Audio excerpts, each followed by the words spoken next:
وہاں کے امیر لوگ آئے ہیں مہاجر بن کے انصار کے پاس۔ یہ پہلے غریب تھے مدینے والے، کچی دیواریں، کچے میرے کھجی کی چھتیں ٹپکتی ہوئی بارش میں، دروازے نہیں ہیں، پردے لگے ہوئے، وہ بھی چھجے ہوئے پھٹے ہوئے، پہننے کے لیے کپڑے نہیں ہیں، چولے ایسے ستر باندھے کھڑے، چادر باندھے کھڑے، غریب لوگ، کسی کا یہ پیٹ نہیں ہے، کوئی پربہی نہیں ہے، کوئی جسیم نہیں ہے، ایسے محنت کش لوگ ہیں۔ ادھر کے لوگ ایسے تنومند، توانا، قوت والے۔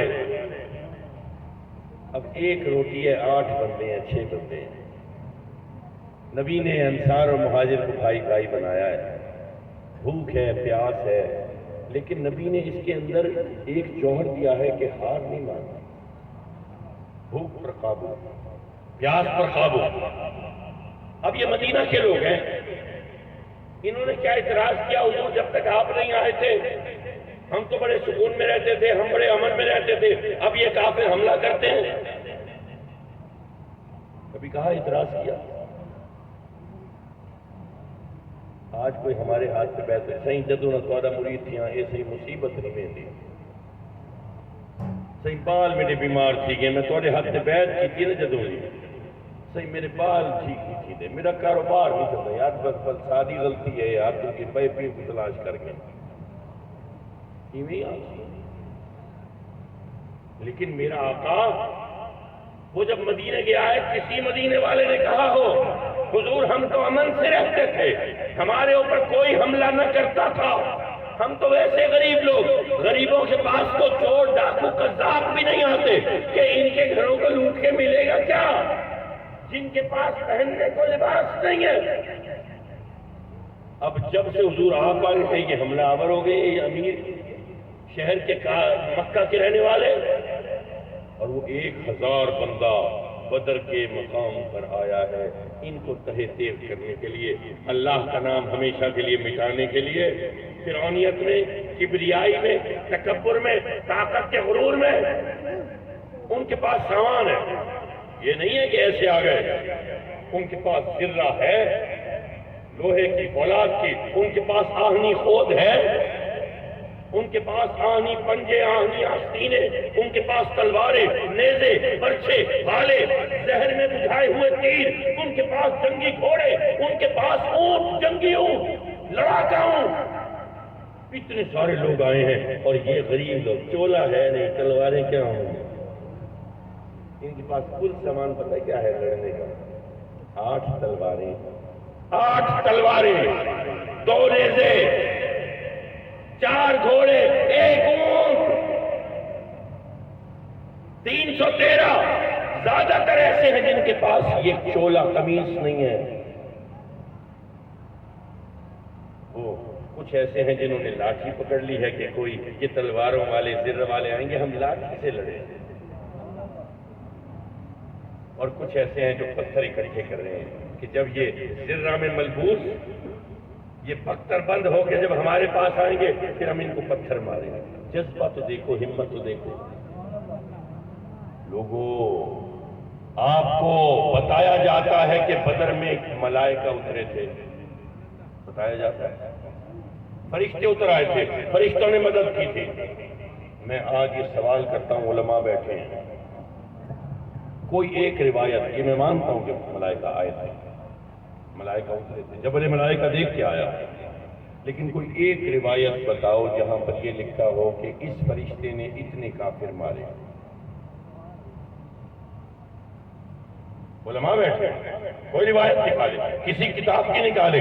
میں صرف صحاح کی بات نہیں کرتا، ارے میں کہتا ہوں حدیث کی دیگر کتب کے اندر نکال کے دکھا دو، حدیث کی کتب تو دور کی بات، مجھے کسی تاریخ کی کتاب میں، اسد الغابہ میں نکال کے دکھا دو، جلال الدین سیوطی کی کسی کتاب میں نکال کے دکھا دو، اسقلانی کی کسی کتاب میں نکال کے دکھا دو۔ ابن الحجر اسقلانی، آپ کو نہیں ملے گا کہ کسی فرشتے نے کوئی کافر مارے، سارے کے سارے مسلمانوں نے۔ فرشتوں کو اتارا ہے رب نے، لیکن اپنا جوہر تخلیق عظیم دکھانے کے لیے کہ دیکھو فرشتوں، تم پسو پیش کرتے تھے نا پتلے خاک کو، پتلے آدم کو سجدہ کرنے کا جب میں نے کہا تھا تو کچھ ہچکچاہٹ تھی نا کہ ہم تو نور کے بنے، یہ تو خاک کا بنا، ہم اس میں سجدہ کر دیں۔ لیکن آج دیکھو، آج میں تمہیں اپنی عظمت تخلیق بتاؤں گا۔ آج دیکھو، جب میں بھر دیتا ہوں کسی کے اندر اپنی عظمت تخلیق کے جوہر کو، دیکھو پھر وہ نہتتا بھی ہو تو کیسے لڑتا ہے، ارے وہ کمزور بھی ہو تو کیسے ڈٹ جاتا ہے، اس کے حوصلے نہیں ہارتے، اس کی ہمت نہیں ہارتی۔ آؤ مشاہدہ کرو، ارے وہ فرشتے تو انسان کی عظمت کا منظر دیکھنے کے لیے بطور تماشائی بیٹھے ہیں۔ کوئی سوال کرے کہ جی جو لڑنے کے لیے آئے ہیں مکہ سے کافر، وہ بھی تو انسان ہیں، وہ بھی تو احسن تقویم پر بنائے گئے ہیں، تو جب وہ بھی احسن تقویم پر ہیں تو وہ کیوں ہار گئے، یہ کیوں جیت گئے؟ دونوں کو احسن تقویم پر بنایا ہے۔ بات صحیح ہے، سوال جائز ہے، لیکن یہ جواب میری تقریر کا آخری حصہ، یہ چند جملے کان کھول کے سنو، وہ کیوں ہار گئے، یہ کیوں جیت گئے جن کے پاس چولہا نہیں ہے۔ بڑی اہم بات ہے، رب قرآن میں فرماتا ہے لَقَدْ خَلَقْنَا الْإِنسَانَ فِي أَحْسَنِ تَقْوِيمٍ، اسی آیت کے بعد فرمایا ثُمَّ رَدَدْنَاهُ أَسْفَلَ سَافِلِينَ، ہم نے اس کو بہترین صورت میں بنایا، پھر اس کو پستی کی گہرائیوں میں گرا دیا۔ مولا پہلے تو نے بہترین صورت میں تخلیق کیا، پھر پستی کی گہرائیوں میں گرا دیا، بات سمجھ نہیں آئی۔ رب فرماتا ہے سب کو نہیں گرایا، إِلَّا الَّذِينَ آمَنُوا وَعَمِلُوا الصَّالِحَاتِ، ان کو نہیں گرایا جنہوں نے ایمان لایا اور پھر عمل کیا۔ یہ دو چیزیں میں کہا تھا، ڈٹ جانا حق کے ساتھ، ایمان اور عمل، یہ دو چیزیں ساتھ ساتھ۔ ہم ایمان تو لے آئے، عمل نہیں، یہ فرق ہے۔ یہ پوری کہانی کا جو نچوڑ ہے وہ یہ بات ہے، ہم کہنے کو ایمان لے آئے، عمل 36 سے زیادہ جگہوں میں ہے قرآن کے اندر، جب آمنو کا لفظ ہے وہاں پہ عمل الصالحات کا لفظ ہے۔ رب تعالیٰ فرماتا ہے سورۃ العصر میں وَالْعَصْرِ إِنَّ الْإِنسَانَ لَفِي خُسْرٍ إِلَّا الَّذِينَ آمَنُوا وَعَمِلُوا الصَّالِحَاتِ، یہاں پہ بھی آمنوا وعملوا الصالحات۔ حاضرین محترم، میں ایک مثال دیتا ہوں دعویٰ اور دلیل کے رشتے کے۔ فرض کریں میرا دعویٰ ہو کہ میں دنیا کا سب سے حسین انسان ہوں، سب سے وجیح مرد ہوں، سب سے زیادہ جاذب نظر ہوں، لیکن میں اپنے چہرے کے اوپر باندھ کے رکھوں ٹھاٹا، رکھوں میں نقاب، کسی کو چہرہ دکھاؤں نہ، تو پھر کیا ہوگا؟ پھر ہوگا یہ کہ لوگ کہیں گے کہ اگر آپ کا دعویٰ ہے کہ آپ سب سے حسین ہیں، سب سے وجیح ہیں، سب سے زیادہ جاذب نظر ہیں، سب سے زیادہ خوبصورت ہیں، تو اپنے چہرے سے پردہ ہٹائیں، نقاب ہٹائیں، تاکہ ہم آپ کے حسن کو دیکھیں اور پھر فیصلہ کریں کہ آپ دعوے میں سچے ہیں یا جھوٹے۔ دعویٰ ہے حسن کا، دعویٰ ہے وجاہت کا، دلیل ہے چہرہ، دعویٰ ہے ایمان کا، دلیل ہے عمل۔ ایمان تو لے آئے، دعویٰ تو ہو گیا، مولا خدا ہے تجھے مانا، تیرے احکام کو مانا، تیرے رسول کو مانا، مالک تجھ پر ایمان لے آیا، دعویٰ کر دیا، اچھا مان لیا ہے، پھر حرام کھاتا ہے۔ پولیس کا سپاہی کھڑا ہے، غریب موٹر سائیکل والے کو روک کے اس سے 100 روپے جیب میں ڈالتا ہے، تو کہتا تھا رازق اللہ ہے۔ جب دلیل نہیں تو پھر دعویٰ جھوٹا ہے۔ ایمان تیری زبان پر رہ گیا، حلق سے نیچے دل میں اترا ہی نہیں۔ ایمان اس وقت اترتا ہے جب بندہ ڈٹ جاتا ہے، کھڑا ہو جاتا ہے، لڑتا ہے، ہار نہیں مانتا۔ مسلمانوں، میرے نبی کی صرف 63 سال کی ظاہری زندگی، صرف 63 سال کی، آج اس پنڈال میں ہم بہت سارے ایسے ہیں جو 35-40 سے اوپر کے ہیں. کیا کیا ہے ابھی تک؟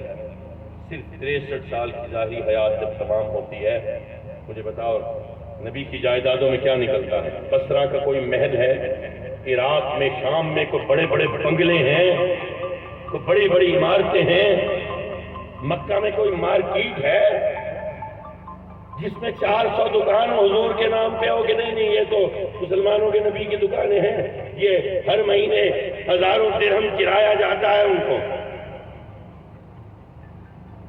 حاضرین محترم، کوئی مربے، کوئی باغ، کوئی حسن و حسین کے نام پر کوئی بے نامی جائیدادیں، کوئی آف شور کمپنیاں. میرے نبی کی پوری جائیداد جو ظاہری جائیداد ہے وہ دیوار پر سجی ہے. 9 تلواریں ہیں میرے آقا کی، میرے نبی کا ذرہ ہے، میرے نبی کی ڈھال ہے، جو سبق دے رہی ہے انسانیت کو کہ جو حق کے لیے لڑ جاتا ہے وہ انسانیت کی عظمت کو پہنچ جاتا ہے. اس لیے میں کہتا ہوں صرف مسلمانوں کے لیے نہیں، میلاد النبی منانا پورے کائنات کے انسانوں کے لیے ضروری ہے. آپ نے نیلسن منڈیلا کا نام سنا ہوگا، ساؤتھ افریقہ کا وہ عظیم لیڈر جو حق کے لیے کھڑا رہا، جس نے 3 دہائیوں تک جیل، 30 سال کی جیل کاٹی، 30 سال کی جیل کاٹ کر بھی ڈٹا رہا، بوڑھا ہو گیا، مجبوراً نکالنا پڑا، ہار نہیں مانی. یہ میرے نبی سے اسوہ سیکھا تو لوگوں نے، دنیا نے معزز کر دیا. وہ چے گویرا انگلستان ایک ملک کے ساتھ ملک ہے اسکاٹ لینڈ، وہاں پر مزاحمتی تحریک کا علم بردار، سلطنت برطانیہ کے آگے جھکنے والا نہیں، مسلمان نہیں تھا لیکن ڈٹ گیا، لڑنا شروع کیا، اپنی آرمی بنا لی، نک ڈال دی اس نے، پریشان کر دیا اس نے گریٹ برٹن، اس وقت کی سب سے عظیم طاقت کی فوج کو، پھر اس کو دھوکے سے مارا. آج اس کی تصویریں، اس کے چہرے کے عکس ہر یورپ کے جو جوان بچے ہیں ان کی کمروں میں سجی ہیں. مسلمان نہیں تھا لیکن نبی کے اسوہ سے اس نے جد و جہد کا سبق لیا. آج دیکھو دنیا نے اس کو معزز کر دیا. لوگوں، جوہر انسانی، یہ عظمت انسانی پر دلیل ہے. تو میرا نبی پوری انسانیت کا محسن ہے، صرف مسلمانوں کا نہیں کہ مسلمان اس کو لڑیں آپس میں کہ میلاد مناؤں کہ نہ مناؤں، یہ جھنڈیاں لگاؤں کہ نہ لگاؤں، اس پر سوال نہیں. اور دوسری چیز ایسے ہاتھ باندھیں، یہ نبی کے اس عظیم اسوہ کو صرف داڑھی سے لے کر مسواک کی حد تک قید نہیں کرتا. میرا نبی عزت عطا کرنے والا، برابری دینے والا، غلام کو آقا کو ایک صف میں کھڑا کر دینے والا. میرا نبی انسانیت کو ابھارنے والا، اٹھانے والا، لوگوں کو غربتوں سے نکالنے والا، لوگوں کو جذبہ ہمت دینے والا، مدینے کے غریب لوگوں کو پوری دنیا کے اوپر حاکم بنا دینے والا، ان کو آگاہی کا نور بخشنے والا، ان کو انسانیت کی عظمت دینے والا. وہ غریب لوگ، نیوے لوگ، جھکے لوگ، پسے ہوئے لوگ پوری کائنات کے لیے ایک معیار بن گئے. آج بھی بات ہوتی ہے تو ریاست مدینہ، ریاست مدینہ، ریاست مدینہ. ارے غریب لوگوں کو اتنا عروج کہ 1450 سال کے بعد بھی مثال دے تو ریاست مدینہ کی. یہ توقیر انسانی نہیں تو اور کیا ہے؟ آج ہم بٹے ہوئے ہیں ایسے، تو سندھی، تو بلوچی، تو پٹھان، تو پنجابی، لڑتے ہیں آپس میں. تو کالا میں گورا، اس میں لڑتے ہیں. تو شیعہ میں سنی. نبی کی ذات تو وہ ہے کہ پوری کائنات کے انسان اکٹھے ہو جائیں اور اپنے اپنے خداؤں کا شکر ادا کریں کہ یہ نعمت عظیم محمد مصطفیٰ کی صورت میں ملی ہے. اللہ ہمیں اس نعمت عظمیٰ کا شکر ادا کرنے والا بنائے اور قیامت تک ہمیں اور ہماری نسلوں کو میلاد منانے والا بنائے. وما علینا